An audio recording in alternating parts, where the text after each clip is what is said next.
If I could go back to that first morning in Lake Cock, I would tell myself to keep driving. Hindsight is a luxury the damned don't get. The first thing I noticed about Lake Cock wasn't the impossibly still water or the mountains that seemed to lean in like curious giants was the silence. Not a peaceful quiet, but a complete unnatural silence that made my ears ring. No birds, no insects, no wind through the trees. Just the sound of our rental truck's engine cutting through air that felt too thick, too heavy. "Noah, look at this place," Hannah whispered from the passenger seat, her voice filled with wonder I hadn't heard in months. "It's like something from a postcard." She was right. The town spread before us in perfect concentric circles around a lake so black it looked like a hole punched through the earth.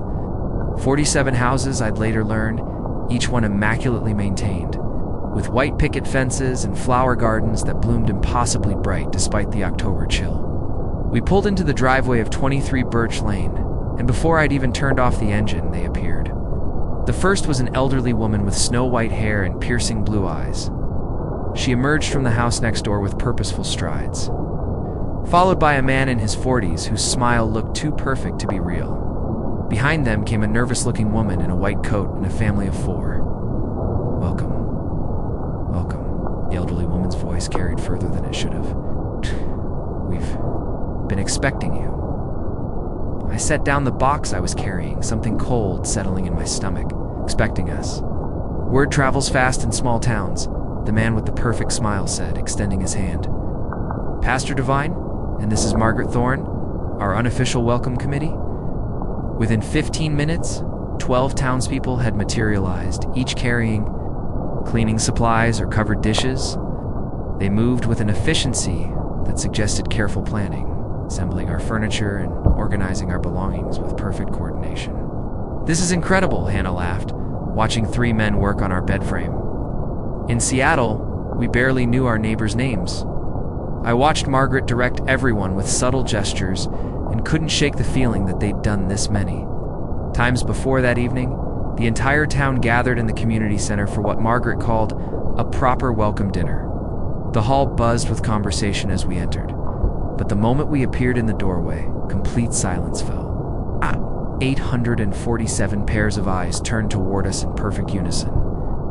We were seated at the head table like honored guests, every resident facing us in neat rows. The attention felt suffocating, but Hannah beamed beside me, clearly thrilled by the warm reception. "Friends," Margaret stood and addressed the room. "Tonight, we welcome Noah and Hannah to our community. As is our tradition, I'd like some of you to share your blessing stories." Tom Henderson, the father we'd met earlier, stood first. 5 years ago, I lost my job in Anchorage, came here with my family, broke and desperate. His voice carried clearly through the silent hall. Within 1 week, I had 3 job offers, better pay than I'd ever made. The room murmured approval. In perfect harmony, hundreds of voices creating a single sound.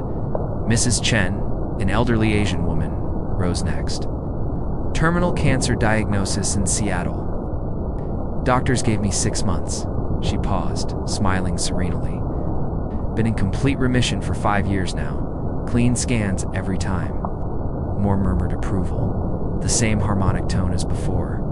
A young couple in their 20s stood together. The Washingtons. The husband introduced them. Our marriage was falling apart when we arrived. Constant fighting, headed for divorce. His wife nodded, taking his hand.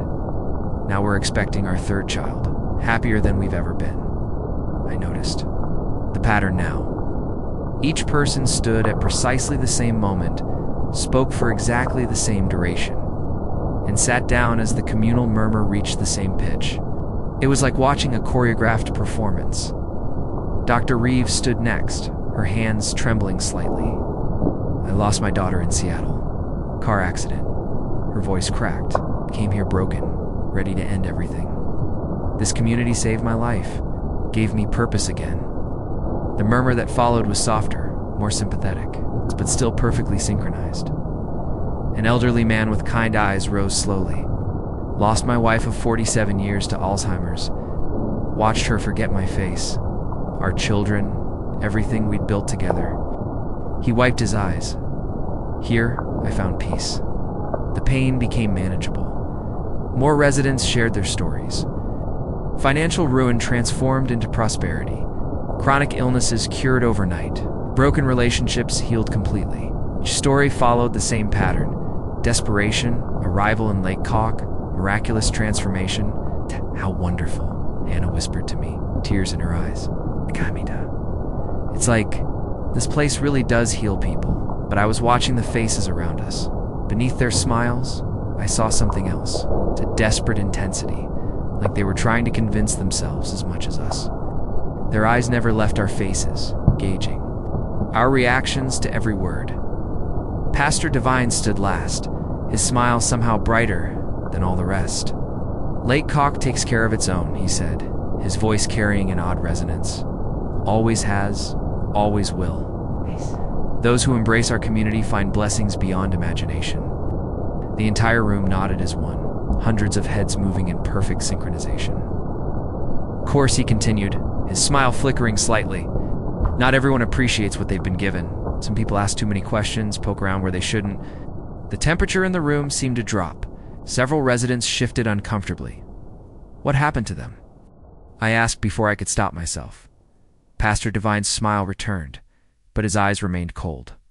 They usually realize it's best to move on, find somewhere more suitable to their temperament.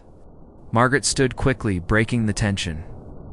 Before we conclude, I want to share our most important community guideline with Noah and Hannah. She turned to us, her expression serious. We have one simple rule here in Lake Cock. We respect each other's quiet hours. Never answer your door. After 10 o'clock, the entire room went perfectly still, not just quiet, frozen, as if everyone had stopped breathing simultaneously. That's specific, I said, my voice unnaturally loud in the silence. Wildlife, Dr. Reeves said quickly. Too quickly. Bears mostly. They wander through town at night. But I noticed several residents unconsciously touch wooden crosses or other protective items hanging from their necks. A few children stared at us with wide, frightened eyes until their parents pulled them close. It's for everyone's safety, Margaret continued, her gaze never leaving mine. The rule has served us well for many years. Those who follow it prosper, those who don't. Didn't finish the sentence, but the implied threat hung in the air like smoke. Of course, Hannah said brightly, oblivious to the tension. We wouldn't want to disturb anyone. The collective sigh of relief was audible. Hundreds of people exhaling together in perfect harmony, walking home under a moonless sky. I couldn't shake the feeling that we were being watched from every darkened window. They're wonderful people, Hannah said, linking her arm through mine. Did you see how everyone looked so healthy and happy? When's the last time you saw a community that genuinely cared about each other? Back home, I set up my work equipment. While Hannah unpacked, everything connected perfectly. Internet speed impossible for rural Alaska. Devices linking automatically to networks that hadn't existed before. My laptop ran faster than ever, as if optimized by the town itself. This is amazing, I called to Hannah. Better connection than downtown Seattle. Everything here is better, she replied. And there was something in her voice. Contentment so complete, it sounded unnatural. She was asleep within minutes, breathing deeply for the first time in months. I lay awake listening to the impossible silence outside, checking the security monitors I'd installed at 11:15 p.m.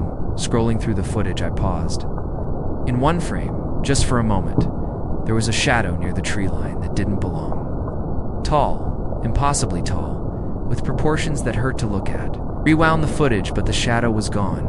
No gaps in the timestamp, no missing seconds, as if it had never existed. I told myself it was fatigue, my mind playing tricks. But I spent the rest of the night watching those monitors, wondering what the Kowalskis had really been running from, and why a simple rule about not answering doors after 10 o'clock required such desperate emphasis. Somewhere in the back of my mind, a small voice whispered that I should have kept driving. The next 3 weeks in Lake Cock were the best of our lives. That should have been my first warning. By the end of our second day, I'd landed 3 new clients, each offering contracts worth more than I'd made in the previous 6 months combined. The first call came at 7 a.m. sharp, a tech startup in Portland, desperate for my consulting services. The second arrived before I'd finished my morning coffee. A Fortune 500 company somehow finding my contact information despite my website being down for maintenance. The third appeared in my inbox, with a subject line that made me do a double take: dream project. Name your price. This is incredible, I told Hannah, showing her the contract figures on my laptop screen. It's like every business decision I've ever wanted to make is suddenly falling into place. Hannah looked healthier each morning, her chronic migraines completely gone, her energy levels higher than I'd seen in years. She joined the women's book club, started attending morning yoga sessions with Margaret, and somehow convinced Mrs. Chen to teach her traditional Chinese cooking. Our relationship, strained by months of city stress and financial pressure, felt renewed in ways I'd thought impossible. "It's this place," she said, stretching in our bed with a contentment I hadn't seen since our honeymoon. "It's the air, the people, the pace of life. We should have done this years ago." Every morning we walked to the town diner for breakfast, where a table was mysteriously always reserved for us, despite never making reservations. Different groups of townspeople would join us, sometimes the young Washingtons with their children, other days Dr. Reeves and Pastor Devine, occasionally elderly couples who shared stories of their own miraculous transformations. The conversations followed patterns I was beginning to recognize. Each resident had their moment of crisis, their arrival in Lake Caulk, and their subsequent blessing. But underneath their gratitude, I sensed something else: a desperate need to convince us, perhaps themselves, that their good fortune was permanent. On our fifth morning, Dr. Reeves slid into the booth across from us, her hands steadier than I'd seen them before. "How are you both settling in?" she asked, her smile more genuine than the practiced expressions I'd grown accustomed to. "Wonderfully," Hannah said, cutting into perfectly fluffy pancakes that tasted like childhood memories. "My migraines haven't returned once." "In Seattle, I was getting them 3 times a week." Dr. Reeves nodded, but something flickered across her face. "The mountain air, it's healing here." "Have you always been the town doctor?" I asked. 23 years now," she said, her voice dropping slightly. "Lost my daughter in Seattle. Car accident. Drunk driver ran a red light." Her hands began, their familiar trembling. "Came here to heal, to find purpose again." I'm so sorry," Hannah said, reaching across to touch Dr. Reeves's hand. "This community saved my life," Dr. Reeves continued, her grip tightening on Hannah's fingers. "Gave me everything I needed. A new practice, patients who appreciate my care, a place where tragedy couldn't follow." But as she spoke, her eyes kept darting toward the diner's windows, as if checking for something outside.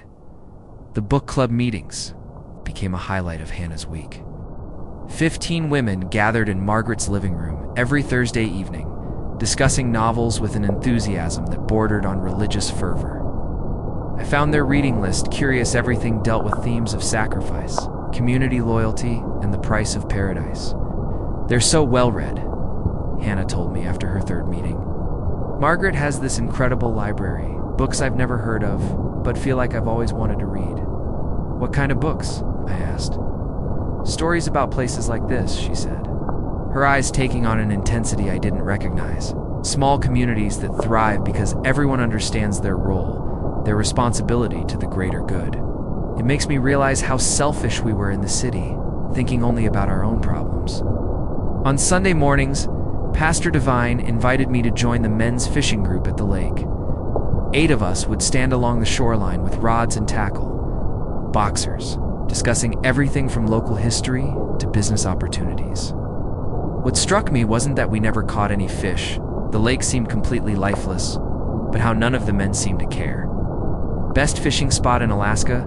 Tom Henderson insisted, casting his line into water so still it looked like black glass. "Been coming here every week for 5 years. Ever catch anything?" I asked. The men exchanged glances, the same synchronized look I'd noticed at the community dinner. "It's not about the fish," Pastor Devine said, his perfect smile never wavering. "It's about the peace, the meditation, being part of something larger than ourselves. Some folks come here expecting immediate gratification," added an elderly man named Peterson, They want results right away, don't understand the patience required, what happened to them. I found myself asking, though I wasn't sure why. The silence stretched long enough to become uncomfortable. Finally, Tom Henderson spoke. They usually realize Lake Hawk isn't for them. Find somewhere more suited to their expectations. The Kowalskis seemed happy enough, I ventured. Pastor Devine's smile flickered for a moment, till they started asking questions that didn't need asking. That evening, Hannah and I made dinner together for the first time in months, moving around our kitchen with an ease that felt miraculous after years of scheduled chaos. She hummed while chopping vegetables, actually hummed, something she hadn't done since our dating days. The Hendersons invited us to their anniversary party next weekend, she said, her voice bright with anticipation. 20 years of marriage, and they look like newlyweds. I watched her arrange flowers that had appeared on our doorstep that morning, her movements graceful and unhurried.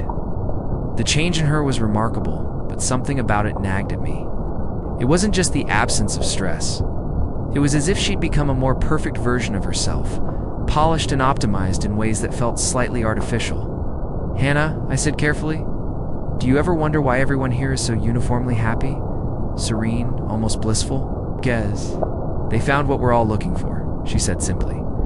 A place where people take care of each other, where community means something, where life works the way it's supposed to. Her answer was so complete, so final, that I felt foolish for questioning it. That night, reviewing my work emails, I noticed something odd.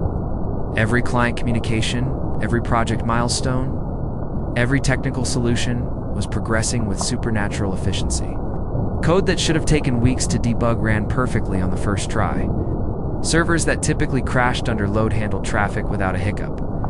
Even my most difficult clients had become reasonable, accommodating, almost eager to approve my proposals. I told myself it was karma, a reward for years of struggle and city stress. But as I scrolled through weeks of perfect professional victories, a small voice in the back of my mind whispered that nothing in life ever went this smoothly. Around midnight, checking the security monitors from habit, I noticed something that made me pause. The timestamp showed 12:17 a.m. But in one frame, just for a moment, there appeared to be a figure standing at the edge of our property.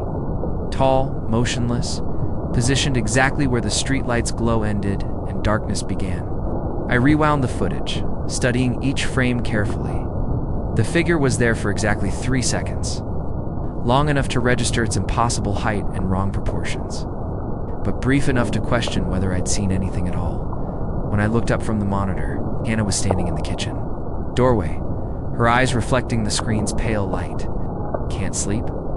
she asked, but her voice carried an odd quality, as if she were speaking from a great distance. "Just checking the system," I said. "Everything's fine."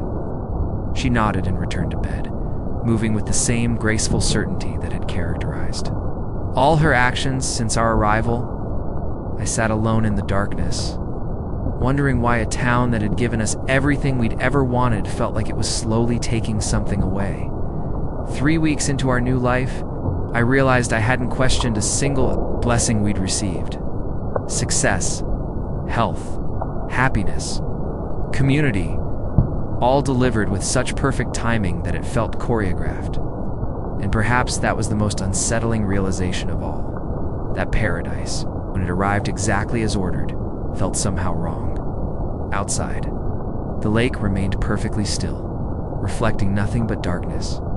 If I thought the golden days in Lake Hawk were too good to be true, the night I broke the silence shattered whatever peace we'd built.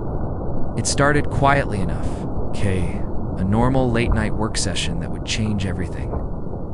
By our 21st day in Lake Hawk, I was deep into a project crisis that demanded my full attention. A major client's server had crashed during their peak hours, and fixing it required overnight work with their technical team. Hannah had gone to bed early, stayed from another day of community activities, book club preparation, afternoon tea with Margaret, and helping Mrs. Chen organize the church harvest festival. The house felt different after 10 o'clock. Colder.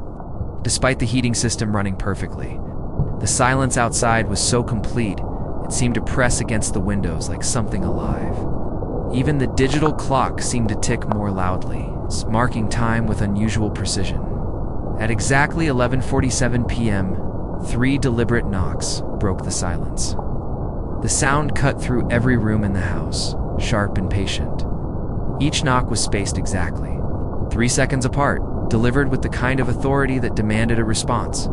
My blood turned to ice as Margaret's warning echoed in my mind.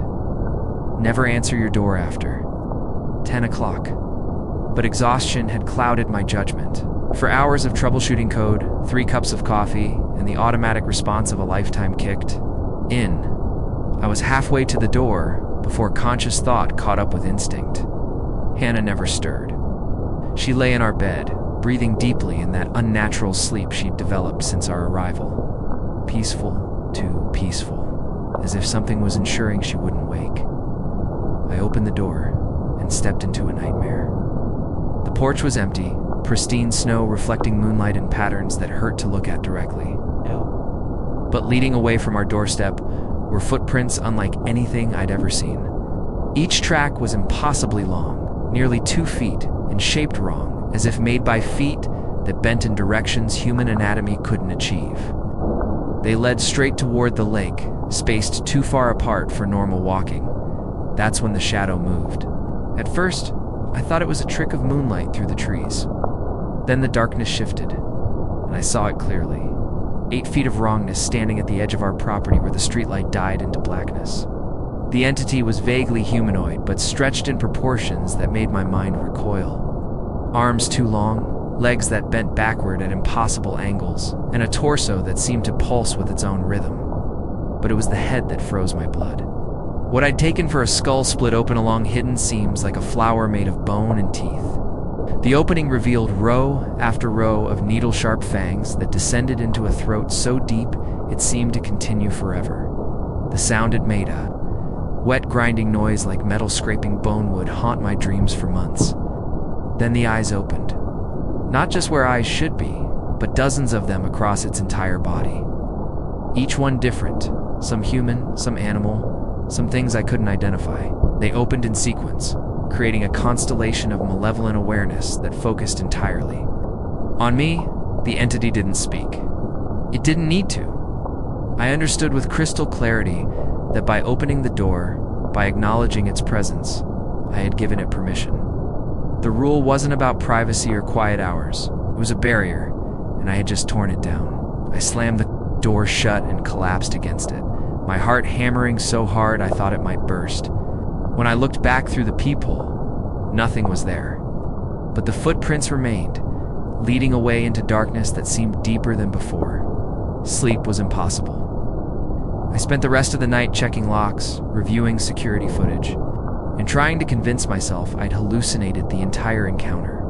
But when morning came, the evidence was undeniable. The town had changed overnight. Walking to the diner for our usual breakfast, I noticed the difference immediately. No friendly waves from neighbors working in their gardens, no warm smiles from shopkeepers opening their stores. Instead, I caught glimpses of faces in windows, watching, judging, afraid. The diner that had welcomed us every morning for 3 weeks was suddenly full. Every table occupied by townspeople who'd never eaten breakfast there before. Our reserve booth was taken by a family I didn't recognize, their eyes following our every movement. "Excuse me," I said to Sarah, the waitress who'd served us countless meals. "Is there anywhere else we could sit?" She looked through me as if I were invisible. "We're at capacity," she said flatly, and turned away to tend to customers who'd arrived after us. The grocery store was worse. Mrs. Patterson, who chatted warmly with us for weeks about her grandchildren. And Garden stood behind the counter with her arms crossed and her face set in stone. "We're closed," she announced when I approached with our usual items. "Sign says you're open until noon," I said.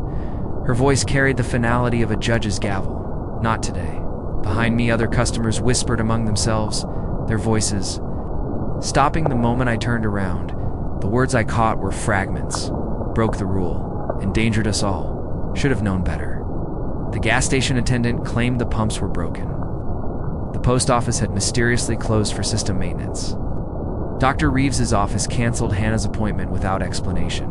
Our internet service, once impossibly fast, began cutting out during important client calls. Hannah noticed the changes, but interpreted them differently. Maybe they're just having a bad day, she said, her voice carrying that new quality of serene certainty. Small towns have moods sometimes. It'll pass. But I could see the confusion in her eyes when children were pulled inside as we walked past their houses. The Henderson twins, who'd always run to greet us, now watched from behind curtains with expressions of genuine terror. That evening, Margaret appeared at our door. She looked older than her 68 years, her usual confident demeanor replaced by something approaching desperation. Her hands shook as she clutched a covered dish, her excuse for the visit. "We need to talk," she whispered, glancing over her shoulder as if expecting to be watched. "Not here. Too many eyes. Meet me at the old church in an hour." The abandoned church sat on the outskirts of town, its steeple reaching toward stars that seemed dimmer than before. Margaret was waiting in the front pew, a flashlight casting dancing shadows on walls covered with strange symbols I'd never seen in any religious text. "You opened the door," she said without preamble. It wasn't a question. "Did you? Because I've seen this before." Her voice broke slightly. 17 times in 47 years. Families who thought they knew better, who believed the rules didn't apply to them. She told me everything then. How the town had made its pact during the winter of 1978, when economic collapse and harsh weather had brought them to the brink of extinction. How Pastor Divine's predecessor had found the entity in the deepest part of the lake. Something ancient and hungry that offered prosperity in exchange for occasional feeding. "It doesn't eat flesh," Margaret explained, her words barely above a whisper. "It consumes something else, life, force, soul, whatever you want to call it. Leaves the body intact, but takes everything that made it human. The rule is a barrier. Permission-based magic if you believe in such things. As long as no one answers after 10 p.m., it can't enter our homes. Can't touch our families directly, but once that barrier is broken, ... she shuddered. It has free reign. How long do we have? Days, maybe a week if you're lucky. It likes to play with its food first." Margaret reached into her purse and pulled out an old leather journal. "These are the accounts of previous violations. The patterns are always the same. The journal's pages detailed horrors I could barely comprehend. Families driven insane by supernatural manifestations. Children who walked into the lake and never returned. Bodies found drained of blood, but with no visible wounds. Is there any way to stop it?" Margaret's laugh was bitter. "Stop it, child. We made a deal with something we didn't understand, something that's been waiting in that lake longer than human memory. You don't stop a force of nature. You either feed it or become the meal. There has to be something. There is one possibility." Her voice dropped even lower. "The new moon. For 3 hours during the darkest night, it retreats to the lake's deepest point to rest. If you could leave during that window, ... When's the next new moon? 5 days. 5 days to survive something that had claimed 17 other families." Manifestations began that very night. I woke to find handprints on the inside of our bedroom windows, fingers too long and joints that bent in wrong directions. Hannah slept through it all, even when I tried to wake her. When I scraped at the prints with a cloth, they smeared like blood, but left no residue. The next morning, they were gone. Our security cameras began recording static after midnight, then deleting the files automatically. Kitchen items relocated themselves overnight. Coffee mugs moving from cupboards to windowsills, chairs pulled away from tables, cabinet doors standing open despite being closed before bed. But the worst were Hannah's episodes. Every night, at exactly 3 a.m., she would rise from bed and walk toward the back door. Her eyes remained closed, but she navigated perfectly, never stumbling or hesitating. When I tried to wake her, she would turn toward me with an expression of perfect serenity. "He's calling," she would say, in a voice that was hers, but somehow not. "The lake father is calling his children home. Anna, wake up." "I am awake," she'd reply, then blink and look around, confused. "Noah, why am I in the kitchen?" Each episode left her more disconnected from reality, more willing to accept the supernatural explanations I desperately avoided. On the 4th day, Pastor Divine called an emergency town meeting. The community center was packed beyond capacity, every resident present and accounted for. We were escorted to the front row like defendants in a trial. hundreds of eyes burning with accusation and fear. Friends, Pastor Devine addressed the crowd, his perfect smile replaced by righteous anger. We face a crisis that threatens everything we've built. The covenant has been broken. The Lake Father is awake and hungry.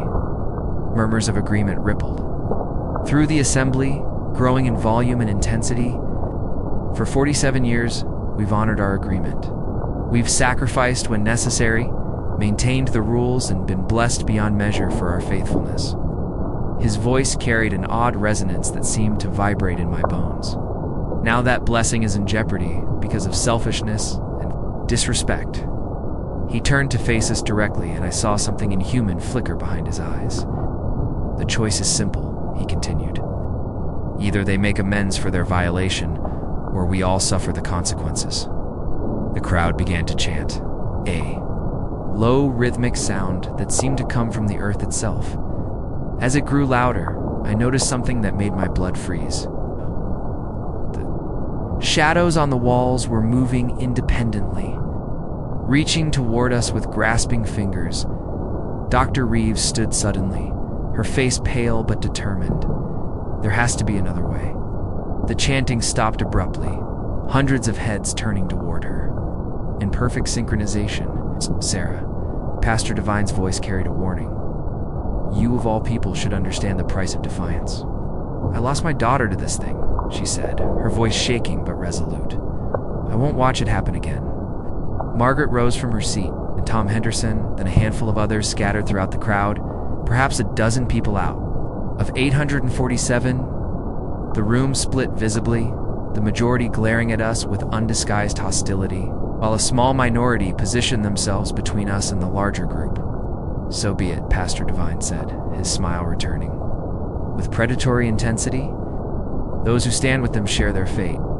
That night, the entity began hunting in earnest. I saw it first through our bedroom window, a towering shadow moving through the streets with impossible fluidity. Its head had split completely open, revealing that endless throat lined with teeth that moved like living things. The eyes covering. Its body blazed with inner light, each one focused on our house. It moved closer with each passing hour, growing bolder as the town's protection dissolved. By dawn, it was standing in our backyard. It's perfectly still but undeniably present. The townspeople had become its accomplices. Our car wouldn't start, sabotaged by Tom Henderson, who'd once shared fishing stories with me. The phone lines were cut by the utility worker who'd upgraded our internet. Roads leading out of town were mysteriously blocked by construction crews that worked only at night. We were trapped, hunted by something ancient and hungry, in a town that had decided we were acceptable losses for their continued prosperity. Margaret's resistance. Network met us at the abandoned church, now our only sanctuary in a community that had turned completely hostile. The new moon is tomorrow night, she whispered, showing us a map marked with escape routes. 2A.M, 25A.M, that's your window. Through the cracked windows of the church, I could see the entity circling our house like a predator, patient and relentless.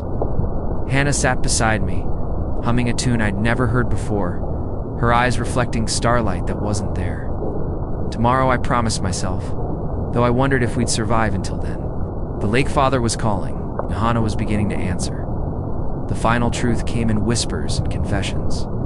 Delivered by people who'd carried secrets too heavy to bear alone, Dr. Reeves arrived at the abandoned church first, clutching a medical bag that rattled with every step. Her hands shook worse than usual as she spread photographs across the altar images I immediately wished I could unsee. These are what's left when the Lake Father finishes feeding, she said, her voice barely audible in the stone silence. The photos showed bodies that looked like discarded husks, skin intact but somehow deflated, eyes open but utterly empty of anything recognizable as human. They're not technically dead, she continued, pointing to medical readings with trembling. Fingers, heart stops, brain activity ceases, but something essential is just ... gone. Consumed. Margaret entered with the Henderson family trailing behind, their faces etched with grief that looked decades old despite their youthful appearance. How many? I asked, though I dreaded the answer. 17 and 47 years, Dr. Reeves? replied, "Sometimes it's satisfied with one. Sometimes it wants more. The Chen family's daughter 2 years ago. The Morrison boy before that. My own." Her voice broke completely. Tom Henderson cleared his throat. The sound echoing off stone walls covered in symbols that seemed to writhe in the flashlight's glow. "We had 3 children when we came here. Jake, Emma, and Sarah." "Duh." Lisa Henderson's composure cracked. "Sarah was 6, blonde hair, loved to draw pictures of flowers. She pulled out a small photo, a beautiful little girl with a gap-toothed smile and eyes full of life. When the Kowalskis broke the rule 5 years ago, the community decided someone had to pay the price. We volunteered her," Tom said, the words falling like stones. "Told ourselves it was for the greater good, that one life could save hundreds. The lake father was gentle with her, we were told. Quick. It wasn't quick," Dr. Reeves interjected. "Examined her afterward. The feeding process takes hours. The kid drains them slowly, savoring every moment of life force it steals." A voice cut through the horror like a blade. "Pastor Devine's predecessor found the entity during the winter of 1978. The town was dying, businesses closing, his family's leaving, children starving. Jeremiah Devine made contact during the winter solstice, when the lake ice was thinnest. The first sacrifice was voluntary," she continued. "Jeremiah's own son, Marcus, 16 years old, terminal cancer. The entity promised to take his pain away in exchange for ... services. The prosperity that followed convinced everyone it was worth the price. And you've been feeding it ever since," I said, the accusation hanging heavy between us. "What choice did we have?" Tom's voice cracked with desperation. "You've seen what this place gives us. Health, wealth, happiness beyond measure. Every parent here has watched their children thrive in ways impossible anywhere else. Until it's time to pay," I replied. Through the church's broken windows, I could see the entity circling our house like a predator marking territory. It had grown bolder since nightfall, no longer hiding in shadows. Its head hung open like a grotesque flower, the throat beyond pulsing with bioluminescent light. The eyes covering its body had multiplied, creating a constellation of malevolent awareness that never stopped watching. "It's hunting actively now," Margaret observed, following my gaze. "Once permission is granted, it becomes more substantial, less bound by the rules that normally contain it," as if responding to her words. The entity turned toward the church. Even at this distance, I could feel its attention like ice water in my veins. Several eyes along its torso focused on our location, and I had the horrible certainty that it knew exactly where we were. "The new moon window?" I said urgently. "Tell me everything." Margaret consulted an ancient lunar calendar, her finger tracing symbols that predated any religion I recognized. "Tonight. 2 a.m. 25 a.m. For 3 hours, it retreats to the lake's deepest point to rest. Digest. Whatever passes for sleep in something like that, why only then? The entity exists partially in our dimension and partially in something else. The new moon creates a gravitational weakness that forces it to consolidate in one location." Her explanation sounded clinical, but her eyes held the terror of someone who'd seen too much. "You'll have exactly 3 hours, maybe less if it senses the escape attempt." Dr. Reeves handed me a bag of supplies. Nothing from the town, no clothes, no food, no personal items touched by Lake Cock's influence. "Everything here is blessed or cursed, depending on your perspective. What about you?" Hannah asked. She'd been silent through most of the revelations, humming that strange tune under her breath. "Why don't you all leave? Someone has to maintain the balance," Margaret replied sadly. "If the entire town abandons the covenant, it will follow. It's prey anywhere. Geography means nothing to something that exists between dimensions." "That's not fair," Hannah protested, but her voice carried an odd quality. Distant, as if she were speaking from underwater. "Fair." Tom Henderson laughed bitterly. "Child, nothing about this place has ever been fair. We made a deal with something we didn't understand, and now we're all trapped by it." At midnight, the entity began its final hunt. I watched through our bedroom window as it approached the house with deliberate patience. Its limbs had extended beyond any pretense of human anatomy, reaching 20 feet in length and bending at joints that didn't exist in nature.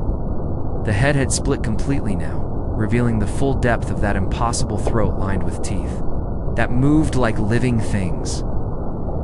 Hannah sat up in bed beside me, her eyes reflecting light that wasn't there. "He's coming," she said in that voice that was hers, but somehow not.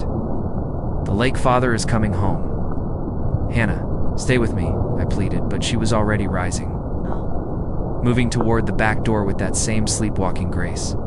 The entity pressed against our house like a living shadow, and I heard the sound of wood beginning to splinter. It was coming inside. I grabbed Hannah's arm and pulled her toward the front door, but she resisted with strength that shouldn't have been possible. "I need to go to him," she said, her voice layered with harmonics that hurt to hear. "He's been so patient, so kind. It's time to go home." The back door exploded inward, frame and all. The entity flowed through the opening like liquid darkness, its multiple eyes focusing on Hannah with unmistakable hunger. The sound it made, part per part growl, part static electricity, filled the house with vibrations that made my teeth ache.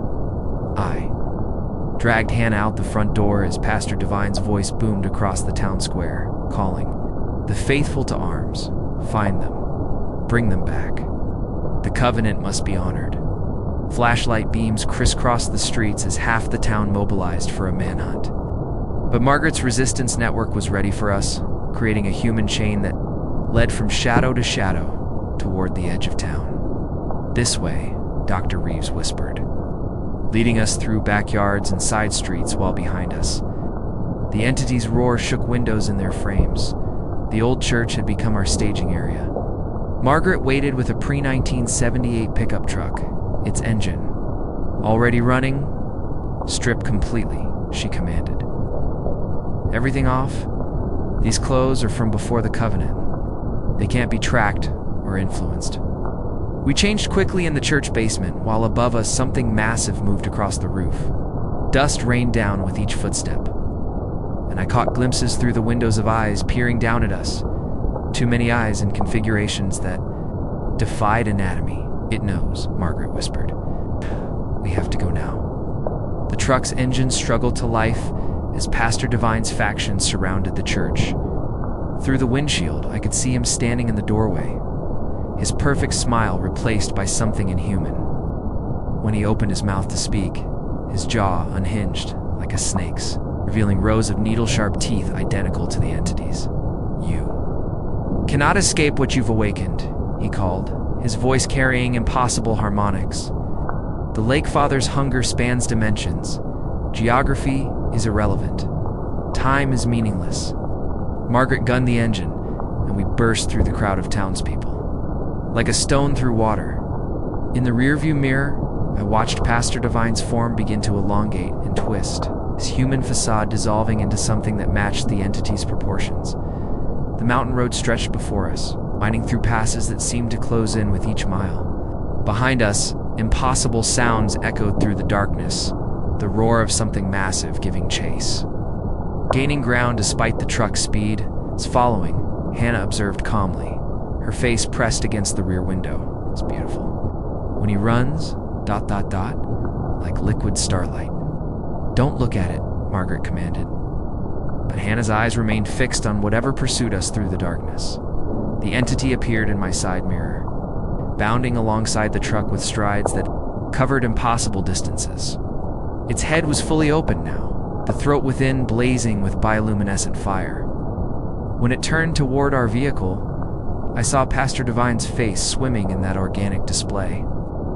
His features distorted but recognizable, then dawn broke over the mountain peaks. The entity simply vanished.